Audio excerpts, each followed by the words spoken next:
नमस्कार मित्रों, स्वागत है आपका हमारे चैनल गीता ज्ञान सार पर। आज हम भगवत गीता के अध्याय 2 के श्लोक 8 की चर्चा करेंगे। इस श्लोक में अर्जुन अपनी स्थिति को स्पष्ट करते हुए बताते हैं कि वे किस प्रकार गहरे दुख और विषाद में डूबे हुए हैं। इस श्लोक के माध्यम से अर्जुन की मानसिक स्थिति और उनके भ्रम को समझने का प्रयास करेंगे और देखेंगे कि इसका हमारे जीवन में क्या महत्व है। न ही प्रपश्यामि ममापनुद्याद यच्छोकमुच्छोषणम इंद्रियाणाम अवाप्य भूमा वसपत्नम रिद्धम राज्यम सुराणाम पिचाधिपत्यम।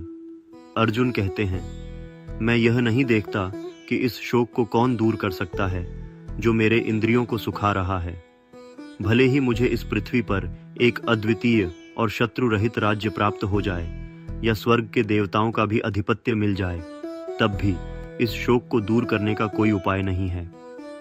इस श्लोक में अर्जुन अपने मानसिक स्थिति को भगवान श्री कृष्ण के समक्ष व्यक्त कर रहे हैं। वे कहते हैं कि उन्हें नहीं लगता कि कोई भी सांसारिक वस्तु या सुख उनके इस गहरे शोक को समाप्त कर सकता है। यहाँ तक कि अगर उन्हें इस संसार का सबसे बड़ा राज्य भी मिल जाए, तब भी उनका यह दुख और मानसिक अशांति समाप्त नहीं हो सकती। अर्जुन की यह स्थिति यह दर्शाती है कि वे केवल बाहरी परिस्थितियों से ही नहीं, बल्कि अपने भीतर के मानसिक संघर्ष से भी जूझ रहे हैं। उन्हें यह एहसास हो गया है कि भौतिक सुख और संपत्ति से उनकी समस्याएं हल नहीं हो सकती। यह श्लोक हमें यह समझने में मदद करता है कि जब हम जीवन में गहरे दुख और भ्रम से घिर जाते हैं, तब कोई भी बाहरी सुख हमें संतोष नहीं दे सकता। अब हम इस श्लोक की गहराई को एक उदाहरण के माध्यम से समझते हैं। मान लीजिए कि एक व्यक्ति ने अपने जीवन में बहुत धन और संपत्ति अर्जित की है। उसने अपने जीवन की सभी भौतिक इच्छाओं को पूरा किया है, लेकिन फिर भी उसके मन में एक अजीब सा खालीपन है। वह व्यक्ति अपनी संपत्ति और ऐश्वर्य के बावजूद संतुष्ट नहीं है और मानसिक शांति की खोज में भटक रहा है। इस स्थिति में वह व्यक्ति महसूस करता है कि उसकी समस्या का समाधान केवल धन से नहीं हो सकता। उसे यह समझ में आता है कि उसे मानसिक और आध्यात्मिक शांति की आवश्यकता है, जो भौतिक सुखों से नहीं मिल सकती।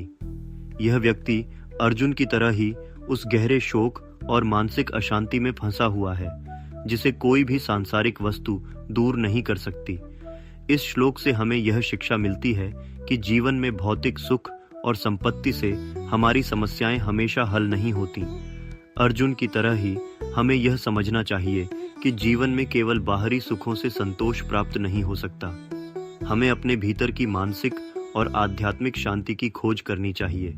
यह श्लोक हमें यह भी सिखाता है कि जब हम जीवन में किसी गहरे दुख या मानसिक अशांति का सामना करते हैं, तो हमें उसे हल करने के लिए बाहरी वस्तुओं की ओर देखने की बजाय अपने भीतर की ओर ध्यान देना चाहिए।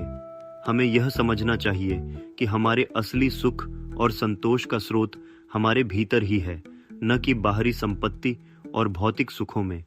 अंत में इस श्लोक से हमें यह सीखने को मिलता है कि जीवन में जब हम गहरे शोक और मानसिक अशांति का सामना करते हैं, तो हमें अपने भीतर की ओर ध्यान देना चाहिए।